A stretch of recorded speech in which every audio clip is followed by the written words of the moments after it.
Hello, જય શ્રી સ્વામિનારાયણ વિદ્યાર્થી મિત્રો. આજના આપણા સીપીના એટલે કે એસીપીના પ્રોગ્રામમાં હું આપનું હાર્દિક સ્વાગત કરું છું. હવે આજે જે છે એ આપણે પ્રેક્ટિકલ ત્રીજાનો બીજો પ્રોગ્રામ જે છે એ જોવાનો છે, જેનું નામ છે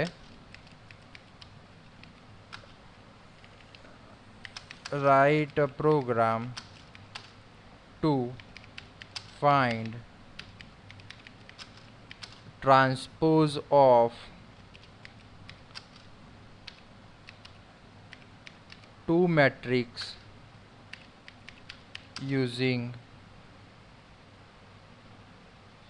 transpose of matrix, okay, using two dimensional array. એટલે આજનો આપણો જે પ્રોગ્રામ છે એ પ્રેક્ટિકલ 3 નો બીજા નંબરનો પ્રોગ્રામ કે ભાઈ write a program to find the transpose of matrix using two dimensional array. Okay, તો ચલો જે છે આપણે આ પ્રોગ્રામની શરૂઆત કરીએ. સૌથી પહેલાં આપણે લખીશું hash include stdio dot H. એના પછી જે છે એ આપણે લખીશું hash include conio dot H. Okay, પછી આપણે લખીએ છીએ ઇન્ટ મેઇન લખો તો પણ ચાલે અને વોઇડ મેઇન લખો તો પણ ચાલે, એ આપણા પર ડિપેન્ડ છે કે આપણે શું લખવું. Okay, integer M N C D પછી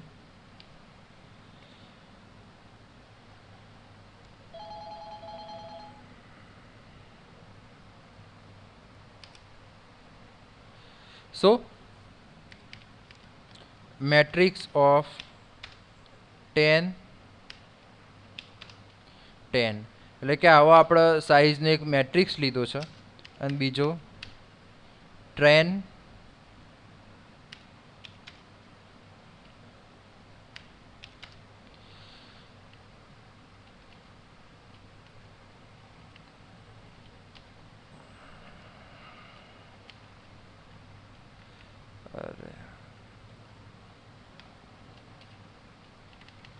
ઓકે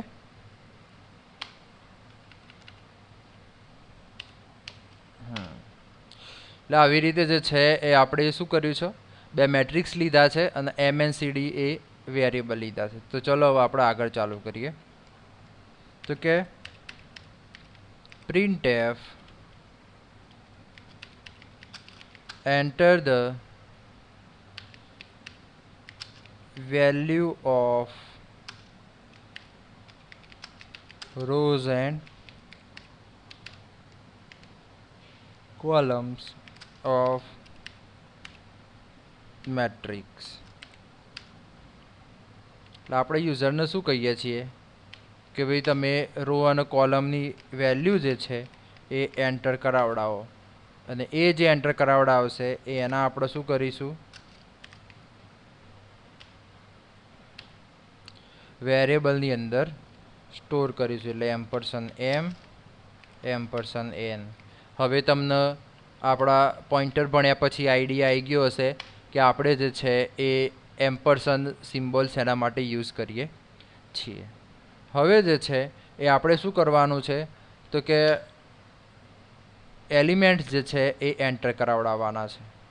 તો આપણે લખીએ કે ભાઈ for C is equal to 0થી ચાલુ થશે, સી લેસ દેન એમ સુધી જશે. ઓકે, અને સીની વેલ્યુમાં એક એક વધારો થશે. બ્રેકેટની અંદર બીજી ફોર લૂપ લેવાની છે જેની અંદર આપણે લખીશું કે ભાઈ ડી એક જે છે સૌથી પહેલું જે છે એ રો માટે છે, ડી જે છે એ કોલમ માટે છે. એટલે 0થી ચાલુ થશે, ડી લેસ દેન એન સુધી જશે અને ડી પ્લસ પ્લસ એ પ્રમાણે એમાં વધારો આવશે. ને હવે જે છે એ આપણે શું કરીશું તો કે scanf %d ઓકે અને અહીંયા આપણે લખીશું ampersand matrix of C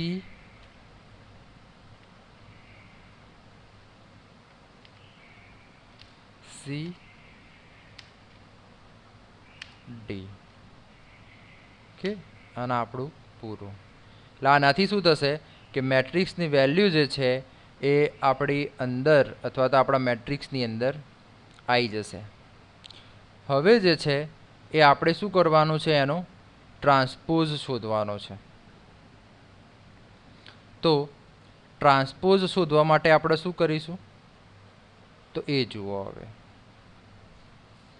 તો સેમ આપણે અહીંયા હું કોમેન્ટ કરીને લખી દઉં છું કે ફોર ટ્રાન્સપોઝ ઓકે. ટ્રાન્સપોઝ માટે સેમ જે છે એ for C is equal to 0 ચાલુ કરીશું. સી લેસ દેન ક્યાં સુધી તો કે એમ સુધી લઈ જઈશું અને સી પ્લસ પ્લસ ઓકે. પછી એની અંદર આપણે ફરી બીજી એક લૂપ લઈશું. એક લૂપ જે છે આપણે રો માટે લીધી, બીજી લૂપ જે છે આપણે કોલમ માટે લીધી. તો D is equal to 0, D less than N, D plus plus. પછી જે છે હવે આપણે ટ્રાન્સપોઝ માટેનો જે છે એ કોડ લખીશું એટલે કે ડી અને પછી આપણે લખીશું અહીંયા C is equal two matrix of C અને ડી ઓકે. એટલે આ જે આપણે કોડ લખી રહ્યા છીએ એ જે છે એ શેના માટેનો કોડ છે તો ટ્રાન્સપોઝમાં કન્વર્ટ કરવા માટેનો કોડ છે. હવે એ લખાઈ ગયું. હવે જે છે એ આપણે શું કરીએ છીએ તો કે ટ્રાન્સપોઝ થયેલો જે આપણો મેટ્રિક્સ છે એની વેલ્યુ પ્રિન્ટ કરાવડાવીએ છીએ. એટલે અહીંયા હું કોમેન્ટમાં લખી દઉં છું ફોર એક્ઝામ્પલ કે ભાઈ આઉટપુટ ઓફ ટ્રાન્સપોઝડ મેટ્રિક્સ. તો same for C is equal to 0 ચાલુ કરવાનું, સી લેસ દેન એમ સુધી લઈ જવાનું, સીની વેલ્યુમાં એક વધારો કરવાનો ઓકે. બ્રેકેટ ખોલવાનું ફરીથી for D is equal to 0 ચાલુ કરવાનું, ડી લેસ દેન એન સુધી જવાનું અને ડી પ્લસ પ્લસ શોધવાનું ફરીથી બ્રેકેટ. અને હવે આની અંદર આપણે શું કરીશું પ્રિન્ટએફ સ્ટેટમેન્ટ લખીશું અને પ્રિન્ટએફ સ્ટેટમેન્ટની અંદર આપણે લખીશું %d અને અહીંયા લખીશું /t ઓકે. તમારે શોધી નાખવાનું છે કે /t જે છે એ શેના માટે લખ્યું છે ઓકે. ટ્રાન્સપોઝ આપણે જે છે આખું લખ્યું નથી એટલે અહીંયા વેરિયેબલ પ્રમાણે જે છે એ ભૂલ આવશે એટલે અહીંયા હું ટ્રાયણ જ કરી દઉં છું ઓકે. અને એવી જ રીતે અહીંયા પણ આ વસ્તુ તમારે ધ્યાન રાખવાની છે, નહીતર તો અનડિફાઇન સિમ્બોલ એની શું આવે આપણને એરર આવે. એટલે કે ટ્રાન ઓફ સી ડી ઓકે. હવે હજુ આપણું શું બાકી રહ્યું છે આમાં જે છે એ હજુ હું એક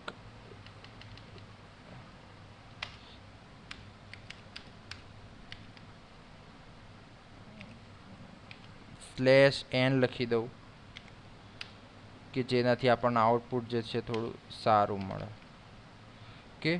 હવે હજુ શું લખવાનું બાકી છે તો કે રિટર્ન 0 ઓકે, અને આપણો પ્રોગ્રામ પૂરો. તો અહીંયા જે છે એ તમે જોઈ શકો છો કે આપણો પ્રોગ્રામ પૂરો થઈ ગયો છે. હવે આપણે એને સૌથી પહેલાં શું કરાવડાવીએ છીએ? કમ્પાઇલ. એટલે કમ્પાઇલ કરાવડાવવા માટે આપણો પ્રોગ્રામ જે છે એ સપોઝ કે 3નો બીજો પ્રોગ્રામ છે, સેવ કરી દઈએ. ઓકે, તો આની અંદર તમે જોઈ શકો છો કે આપણે એક એરર નથી. તો હવે જે છે એને આપણે રન કરાવડાવીશું. હવે રન કરાવડાવીએ એટલે સપોઝ કે નંબર ઓફ રો અને નંબર ઓફ કોલમ સપોઝ કે હું તો બે કરાવડાવું છું. રો એ 2, કોલમ એ 2.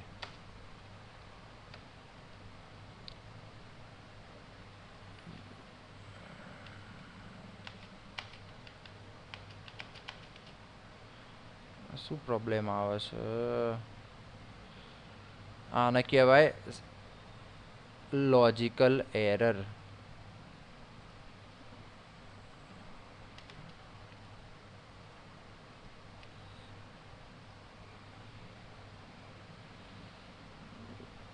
ઓકે, ચલો ફરી રન કરાવડાવીએ.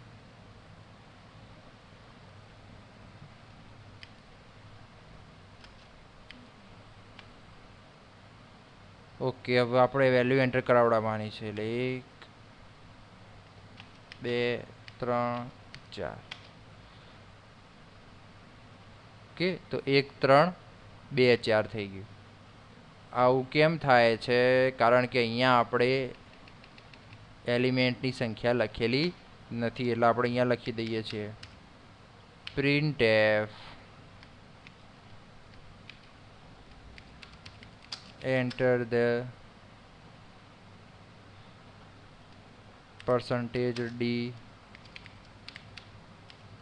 elements. ઓકે, અને અહીંયા હું લખી દઉં છું m સ્ટાર n. અહીંયા કોલ. આવું કેમ કર્યું છે? તો જુઓ, હવે હું રન કરાવડાવું ને તો તમને પાક્કો આઈડિયા આવશે. તો નંબર ઓફ રો સપોઝ કે 2, નંબર ઓફ કોલમ 3.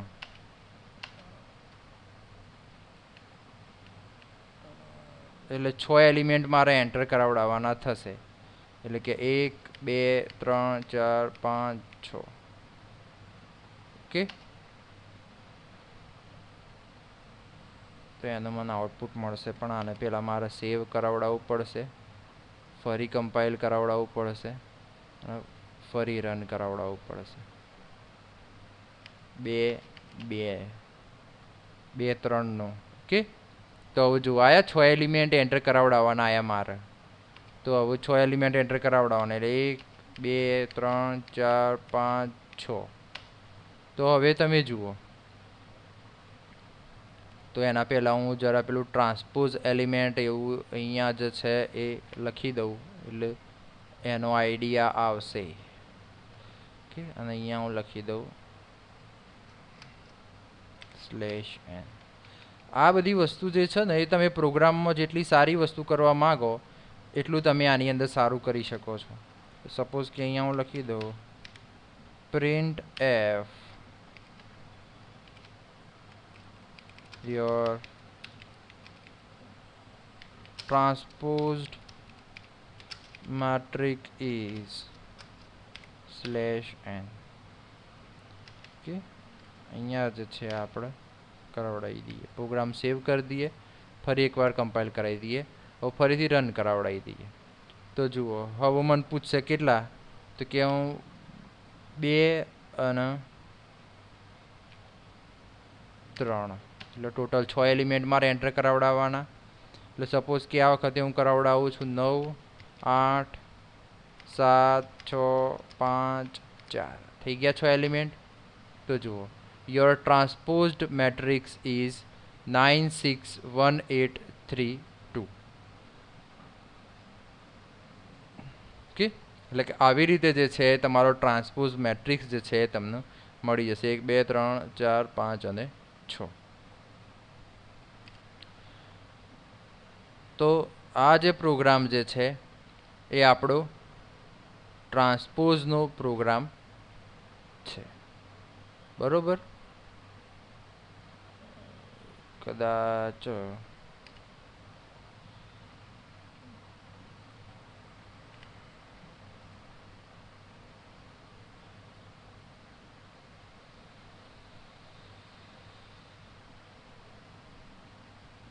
એકવાર હું જોઈ લઉં છું. સ્ટીલ લેટ્સ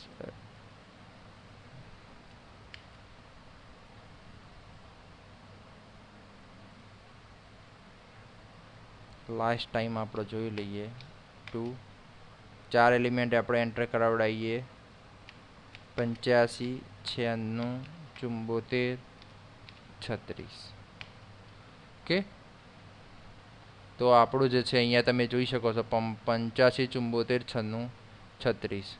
આ જે સંખ્યા જે છે એ બદલાઈ જાય છે અને આપણને ખબર છે કે ભાઈ ટ્રાન્સપોઝનો મતલબ જ એવું થાય કે કોલમની વેલ્યુ જે છે એ ચેન્જ થઈ જાય. ક્લિયર?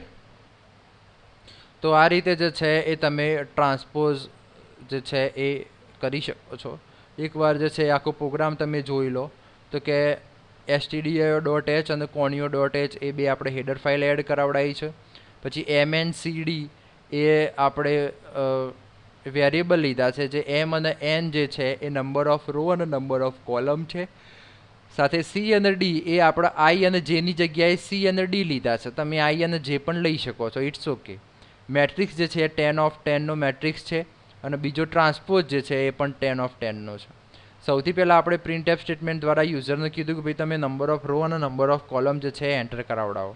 એ જે યુઝર નંબર ઓફ રો અને નંબર ઓફ કોલમ જે છે એન્ટર કરાવડાવશે.